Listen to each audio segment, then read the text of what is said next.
ಹೇಳಿ sir. Sir, ಇವತ್ತು press meet ಕರಲಿಕ್ಕೆ ಕಾರಣ ಏನಂತಕ್ಕೆ ಅಂತಂದ್ರೆ ನಮ್ಮ ಕರ್ನಾಟಕದ ಕಾಂಟ್ರಾಕ್ಟರಿಗೆ ಭಾಳ ಅನ್ಯಾಯ ಆಗುತ್ತೆ ಕೆಲವೊಂದು ಮಂತ್ರಿಗಳಿಂದ.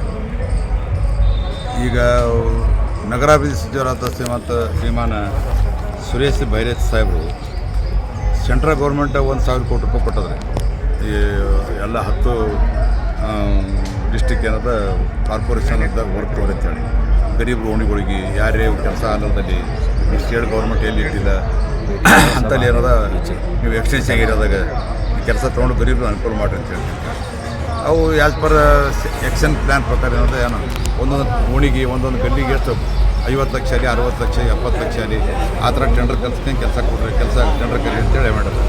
ಆದ್ರೆ ನಮ್ಮ ಸುರೇಶ್ ಸಾಹೇಬರು ಅವಕ್ಕೇನದ 30, 20, 50 ಕೋಟಿ ರೂಪಾಯಿ ಟೆಂಡರ್ ಒಂದೇ ಪ್ಯಾಕೇಜ್ ಮಾಡಿ ಟೆಂಡರ್ ಕರಿತಾ ಇದ್ದಾರೆ.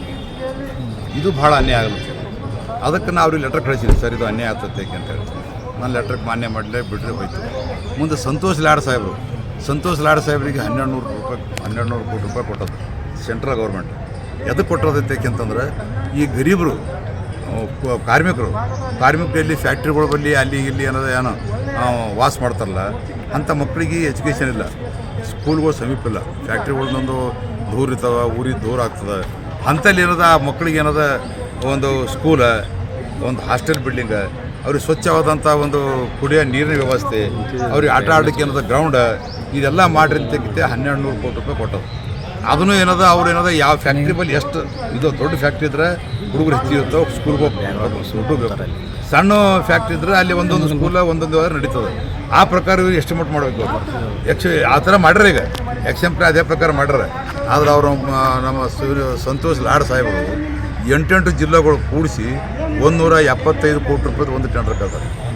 175 ಕೋಟಿ ರೂಪಾಯಿದು ಒಂದು ಟೆಂಡರ್ ಕರೆದು 2 ಟೆಂಡರ್ ಏನದ ಆಂಧ್ರದವ್ರಿಗೆ ಕೊಟ್ಟರೆ, 2 ಟೆಂಡರ್ ಕರ್ನಾಟಕದವ್ರಿಗೆ ಕೊಟ್ಟರು.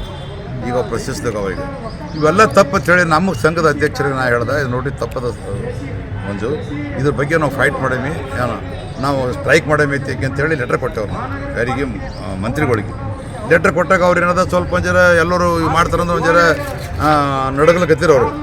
ಅವಾಗ ನಮ್ಮ ಅಧ್ಯಕ್ಷರಿಗೆ ಒಬ್ರಿಗೆ ಕರೆದು ಏನು ಮಾಡಿದ್ರು ಅವರು, ನೋಡಪ್ಪ ನಿನಗೊಂದು 100 ಕೋಟಿ ರೂಪಾಯಿ ವರ್ಕ್ ಕೊಡ್ತೀನಿ, ಏನು ಈ ವರ್ಕ್ನ ಏನು ನೀನು ಮಾರ್ಕೋ ತೂಕೋ ಯಾರು ಬೇಕಾದ್ರೂ ಕೊಡು, ಅದಕ್ಕೆ ನೀನು ಸ್ಟ್ರೈಕ್ ಮಾಡೋಕ್ಕೆ ಹೋಗ್ಬೇಡ. ನಾವು ಇವ್ರು ಒಪ್ಕೊಂಡ್ರೆ ಬಹುಶಃ ನಮ್ಮ ಮಂಜುನಾಥ್ ಸಾಹೇಬ್ ಒಪ್ಕೊಂಡು ಕಿಸಿದ ನನಗೇನು ಫೋನ್ ಮಾಡಿದ್ರು, ಅಣ್ಣ 100 ಕೋಟಿ ರೂಪಾಯಿ ಅವ್ರು ಕೊಡ್ತಾ ಅಂತಾರೆ, ಸುಮ್ಮನೆ ಯಾಕೆ ಅವು ನಾವೆಲ್ಲೋ ಕತ್ತ ಹಚ್ಕೊಂಡ್ಬಿಡಮ್ಮಿ, ಏನು ಈ ಸ್ಟ್ರೈಕ್ ಬೇಕು ಮಾಡೋದು ಏನು ಫಾಯ್ದೆ ಅದ, ಬ್ಯಾಡ ಆತಕ್ಕಂತ ನಾ ಬ್ಯಾಡಪ್ಪಿದ್ದು ಅನ್ಯಾಯ ಅನ್ನಿಸ್ತದೆ. ಈ ಥರ ಮಾಡೋದು ಭಾಳ ಚಂದ ಅದು. ನಾವೊಬ್ಬ ಸೀನಿಯರ್ ಕಾಂಟ್ರಾಕ್ಟರ್ ಆಗಿ ನಮಗೊಂದು ಜವಾಬ್ದಾರಿ ಕೊಟ್ಟರೆ ಆ ಜವಾಬ್ದಾರಿ ನಿಭಾಯಿಸಮ್ಮ. ನಾವು ಯಾರಿಗೆ ಕಾಂಟ್ರಾಕ್ಟ್ರಿಗೆ ಅನ್ಯಾಯ ಮಾಡೋದು ಬ್ಯಾಡ ಅಂತಕ್ಕಿಂತ ನಂದು ಅಂದಾಗ ಏನು ಮಾಡಿದ್ರು, ಒಂದು ಸಣ್ಣ ಪ್ಲ್ಯಾನ್ ಮಾಡಿದ್ರು. ಒಂದು ಸಣ್ಣ ಟೆಂಡರ್ ಇತ್ತು. ಆ ಟೆಂಡರ್ ಕಾಂಪ್ರಮೈಸ್ಗೆ ಅವರೇ ಕಳಿಸ್ತಾರೆ ನಂಗೆ, ಮಂಜುನಾಥ್ ಅವರೇ, ಅದು ಹೋಗಿಸಿ ನೋಡೋಣ, ಅದನ್ನು ನನ್ನ ಕೈಲಿ ಆಗಲ್ಲ, ನಾನು ಊರಾಗಿದ್ದೀನಿ, ಹೋಗಿಸಿ ಮುಗಿಸ್ಬಿಡು ಅಂತೇಳಿ. ನಾಳೆ ಹೋದ ಮೇಲೆ ಅಂತ 2 ಕಾಂಟ್ರಾಕ್ಟ್ರು ಕಚ್ಚಾಡೋದಿತ್ತು. ನಾ 3% ಕೊಡ್ತೀನಿ ನಂಗೆ ಬಿಡು ಅಂತಿದ್ದ, ನಾ 2.5% ಕೊಡ್ತೀನಿ ನಂಗೆ ಬಿಡು ಅಂತಿದ್ದ. ಅದಕ್ಕೆ ನಾವು ಹೋಗಿ ಅವ 3 ಕೊಡ್ತಾ ಅಂತ ನಾವು ಬಿಟ್ಬಿಡು, ಸುಮ್ಮನೆ ಯಾಕಂತ ಇದು ಮಾಡ್ತೀವಿ ಅಂಥೇಳಿ ನಾವು ತಶ್ವ ಮಾಡೋದು. ಆಗ ತಪ್ಪಿಸಿ ಒಪ್ಪಲಿಲ್ಲ. ಅದು ಒಪ್ಪಲ ಬಿಟ್ಟಿಗೆ ಅವ್ರೇನು ಮಾಡಿದ್ರು, ನಾ ಹಾಗಿತ್ತ ಸರ್ ಆ ಟೆಂಡರ್ ಓಪನ್ ಮಾಡಿಬಿಡ್ರಿ, ಕುಡ್ದು ಮುಂದೆ ಒಂದು ಟೆಂಡರ್ ಓಪನ್ ಮಾಡಿಬಿಡ್ರಿ, ಯಾರಿಗೆ ಯಾಕಂದಕ್ಕೆ ಅದು ಬ್ಯಾಡತ್ತೆ ಅದು ಬಂದ. ಈಗ ಅದೇ ಮುಂದೇನದ ಇವರಿಗೆ ಮಂಜು ಬೇಕಾಗಿತ್ತು, ಅಥವಾ ಮಂತ್ರಿಗಳಿಗೂ ಬೇಕಾಗಿತ್ತು. ದೊಡ್ಡ ಇಶ್ಯೂ ಮಾಡ್ರಿ ಸರ್, ಅದು ಏನಂತ ದೊಡ್ಡ ಇಶ್ಯೂ ಮಾಡಿ ಅವಾಗಿಂದ ಅವಾಗ ಹಾಗೆ ಬಂದು ಪ್ರಶ್ನೆಯವ್ರು ಕರೆದು ಅವ್ರಿಗೆ ಸಸ್ಪೆಂಡ್ ಮಾಡಿದ್ದೇವೆ ತಕ್ಷಣ ಕೊಟ್ಬಿಟ್ರಿ ನಮ್ಮ ಮಂಜುನಾಥ್. ನಾವು ಒಂದು ಗರೀಬರಿಗಿನ್ನ ಕಾಂಪ್ರಮೈಸ್ ಮಾಡೋಕೆ ಹೋದ್ರೆ ನಂಗೆ ಸಸ್ಪೆಂಡ್ ಮಾಡಿದ್ವಿ, ನೀನು 100 ಕೋಟಿ ರೂಪಾಯಿ ತಿಂದಿದ್ದೀಯಲ್ಲಪ್ಪ. ಈಗ ಇದ್ರ ಬಗ್ಗೆ ಏನು ಅಂತ ಹೇಳೋಣ ಎಲ್ಲೋ ಲೆಟ್ರ್ ಬರ್ದೆ ಮಾನ್ಯ ಸೆಕ್ರೆಟ್ರಿ ಅವರಿಗೆ ಮತ್ತು ಏನದ ಎಲ್ಲ ಸದಸ್ಯರಿಗೆ. ಈ ಸೆಕ್ರೆಟ್ರಿಗೆ ಏನು ಮಾಡ್ಯಾನ ಸರ್, ಒಬ್ಬ ಆನರ್ಡ್ ಸೆಕ್ರೆಟ್ರಿ ಇದ್ದರು, 20 ವರ್ಷ ಸೆಕ್ರೆಟ್ರಿ ಅವ್ರು ರವೀಂದ್ರ ಅಂತ ಹೇಳಿ ಅವ್ರು ಮಾಡ್ಕೊಂಡು ಬಂದಿರು. ಅವ್ರಿಗೆ ತೆಗ್ದಾನೀಗ, ಅವ್ರಿಗೆ ತೆಗೆದು ಹೇಳಂತ ತನ್ನ ಏನು ಹೇಳ್ತ ಕೇಳಂತ ಸೆಕ್ರೆಟರಿ ನೋಡೋಣ. ಈಗ ಯಾರಿಗಾರ ತೆಗಿಬೇಕಾದ್ರೆ ಕೋರಮ್ ಇದು ಮಾಡಿ ಇಲ್ಲ ಅದು ಏನು ನೋಡೋಣ, ನನಗೆ ತೆಗಿಬೇಕು ಕೋರಮ್ ಇರಲಿ. ಈಗ ಅದು ಇದ್ರೆ ಅದ್ರ ಬಯಲ ವಿರುದ್ಧ ಹೋಗ್ಯಾನೀಗ. ಇದು ಮುಗಿಸೋಣ, ನಾಳೆ ಅವನ ಮೇಲೆ ಪೊಲೀಸ್ ಕನ್ಫರ್ಮ್ ಮಾಡ್ತಾರೆ ನ್ಯಾಯಬದ್ಧವಾಗಿ. ಅದು ಏನು ಕಾನೂನು ನೋಡ. ಕೊನೆಯದು ನಮ್ಮ ಮುಖ್ಯಮಂತ್ರಿಗಳು ಇಬ್ಬರು ಮಂತ್ರಿಗಳಿಗೆ ಹತೋಟಿ ತರಬೇಕು. ಅವನಿಗೆ ಎಸ್ಸೆಟ್ ರಚನೆ ಮಾಡೋಕ್ಕೆ ಏನೋ ಇವಾಗ ಈಗ ನಮ್ಮ ಅನ್ಯಾಯಕ್ಕೆ ಅಸೋಸಿಯೇಟ್ ಅನ್ಯಾಯ ಮಾಡ್ಯಾನ. ಹಾಗೆ ಸರ್ಕಾರ ಮೇಲೆ ಯಾವ ಆಧಾರದಿಂದ ಬ್ಲೇಮ್ ಮಾಡ್ಲಿಕ್ಕತ್ತಾನ. ನಾಳೆ 6 ತಾರೀಕು ಸ್ಟ್ರೈಕ್ ಇಟ್ಟಾನ.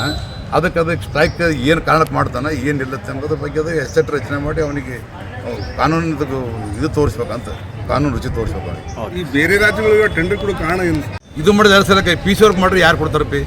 1 ಕೋಟಿ ಸವಾ ಕೋಟಿ ರೂಪಾಯಿ ಟೆಂಡರ್ ಮಾಡಿದ್ರೆ ಬಡವರು ಇರ್ತಾವೆ, ನಾವೆಲ್ಲಿ ಕೊಡ್ತೇವೆ? ಈಗ 10-12% ಒಂದು ಪ್ಯಾಕೇಜ್ ಮಾಡಿದ್ರೆ ಯಾರೇ ತೋತಾರೆ, ಡಿಮಾಂಡ್ ಆಗ್ತದೆ. ಕಲ್ಲಿ ಅವ್ರೇನು ಮಾಡಲ್ಲ, ಅವ್ರು ಮತ್ತೆ ಬಂದು ನಮಗೊಂದು 5% ಮೇಲೆ ನಮಗೆ ಕೊಡ್ತಾರೆ. ಇಲ್ಲಿ ಅವ್ರು ಯಾರೂ ಬಂದು ಮಾಡಲ್ಲ, 5% ಮೇಲೆ ನಮಗೆ ಕೊಡ್ತಾರೆ. ಇಲ್ಲಿ ಈಗ ನೋಡಿದ್ರಲ್ಲ, ಈಗ ಏನಿದೆ ವಾಟರ್ ಸಪ್ಲೈ ಪರಿಸ್ಥಿತಿ ಏನಿದೆ ಈಗ? ಹಾಂ, ಈ ವಾಟರ್ ಸಪ್ಲೈ ಏನಿದೆ, ನಾವೀಗ ನಾಗಾರ್ಜುನ ಯಾರು ಕೊಟ್ಟರಲ್ಲ, ಅದಲ್ಲ ಇವ್ರಿಗೆ ಕೊಟ್ಟರಲ್ಲ, ಏನು ಪರಿಸ್ಥಿತಿ ಅದ? ಇಲ್ಲಿಯೇ ಕೊಡ್ತಾರೆ, ಎಲ್ಲಿ ಬೇಕಲ್ಲಿ ರೋಡ್ ಕೆದರ್ಕತ್ತಾರೆ, ಎಲ್ಲಿ ಬೇಕಲ್ಲಿ ಇವತ್ತು ಮಾಡಿ ರೋಡ್ ನಾಳೆ ಕೆದರ್ ಬಿಡ್ತಾರೆ. ಎಲ್ಲಿದೆ ನ್ಯಾಯ? ಅವಾಗ ಅದೇ ನೀವೇ ಏನದ 600 ಕೋಟಿ ರೂಪಾಯಿ ಟೆಂಡರ್ ಕರೆದಿ, ಈ ಹಳೆ ಟೈಮ್ದಾಗ ಎಲ್ಲರೂ ಇದು ಕರೆದ್ರೆ ಈ ಸಣ್ಣ ಕಾಂಟ್ರಾಕ್ಟರ್ ಮಾಡಿ ಕರ್ಕೊಂಡು ನೀರು ಕೊಟ್ಟು ಬಿಡ್ತಿರು. ಎಲ್ಲಿದೆ ನ್ಯಾಯ? ನ್ಯಾಯನೇ ಇಲ್ಲಿ ಒಟ್ಟಿಯೋದು, ಕೇಳೋರಿಲ್ಲ ಹೇಳೋರಿಲ್ಲ. ಅವ್ರಿಗೆ ದುಡ್ಡು ಅಂತಿದೆ ಎಲ್ಲ ನಡೀತಾ ಅಂತಾರೆ.